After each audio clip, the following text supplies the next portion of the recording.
Hey coin collectors, welcome to DC Coin World International Coin Channel. Hope you're having a good day out there. Today we have the 1950 United States quarter, George Washington on the front of it.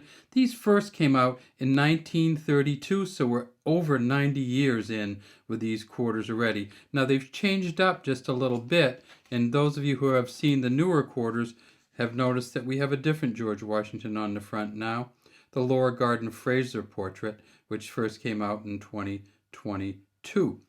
This portrait here is the John Flanagan portrait, and if we tip it up, we can see right down underneath the bottom of his neck a J and an F down there, and that's for John Flanagan, the engraver of this coin.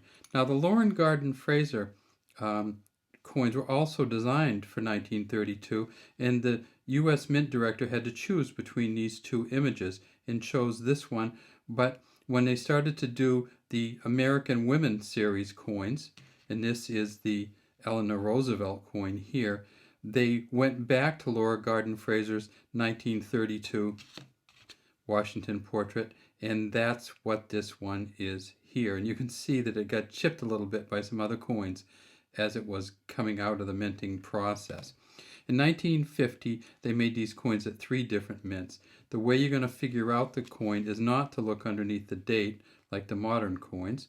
It's to flip them over and look right down here underneath the eagle. This is an olive wreath down here underneath the eagle, and down there you see there is a mint mark, and that's a D for the Denver Mint. In 1950 at Denver, they made 21 million quarters. These are 90% silver, 10% copper. You tip them up on the edge and you see that it is a silver coin. They are worth about $5 in silver value alone. The auction record for 1950 Denver quarter is $7,638. And that was an NGC graded coin that sold in 2023. At Mint State 65, this coin is worth $42, and the highest PCGS graded coin is a Mint State 67 Plus, and that goes for about $2,500. There are also a number of varieties of this coin that have been recognized as gradable varieties by PCGS and NGC, and one of them is the D over S variety. So let's take a look at that. And here's a close-up of the 1950 D over S from the PCGS website, and you can see just faintly in the back there this S that comes around the D over the top of it. And you can also see this kind of funny little thing down here where a chunk of metal was kind of chipped off and stuck on there. And sometimes you'll see that when you start magnifying, you'll see a lot of other kind of funny or strange things. But this is the D over S.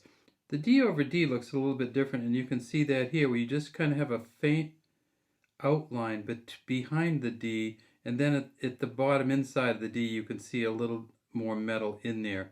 And the D over S variety can go for as much as $27,500 if you can get it up to a Mint State 68. The auction record is $29,375 for 2013, so they're very expensive coins. Even if you get a D over S at a Mint State 65, it's still worth $6,500. Now this coin here looks suspiciously like a proof coin, and you can tell just the front so different on the front of this coin. They only made 51,386 proof coins in 1950. They made them all at the Philadelphia Mint, and of course that's what this one is here.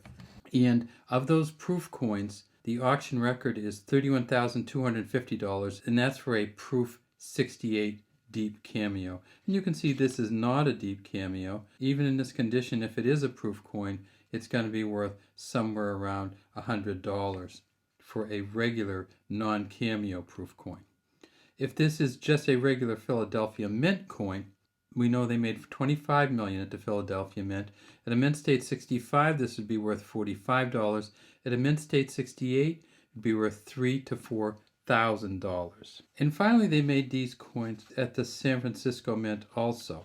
And at the San Francisco Mint, when you flip them over, you'll see that it has an S down here. And the S's from the San Francisco Mint were very messy S's. And so when you look for some of the varieties, you'll notice that the S is very filled in and almost touches on each end Looks much more like an 8 sometimes. And to San Francisco Mint, these were released as a circulating coin in 1950. They were not proof coins, and they made 10.3 million.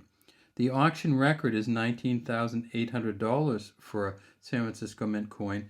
At a Mint State 65, they were $35. At a Mint State 68, they found 6 of them so far, and PCGS rates them at about $20,000. Now for the D, we saw the D over D variety and the D over S variety. For the S, there is an S over D variety, and that's one of the most collectible quarters in U.S. history. The S over D variety at a Mint State 65 is worth $1,450. At a Mint State 67 Plus is worth $17,500. Let's take a look at that S over D variety, because you can really tell that one when you see it. So this is the 1950 San Francisco S over D. You can see the S going through the middle, kind of a Superman kind of sign there, and then the D around the outside. And that one is unmistakable, very definitely a S over a D. These quarters go for premium because they didn't make many, and they are very collectible because of all the different varieties. So it'd be hard pressed to get these for $5, and it's much more likely you're going to spend $25 or $30 for any of these 1950 quarters, even if they're just in relatively good condition. All right, well, that's all we have today for DC Coin World International Coin Channel. We'd love to have you subscribe to our channel and leave any comments you have in the comments section.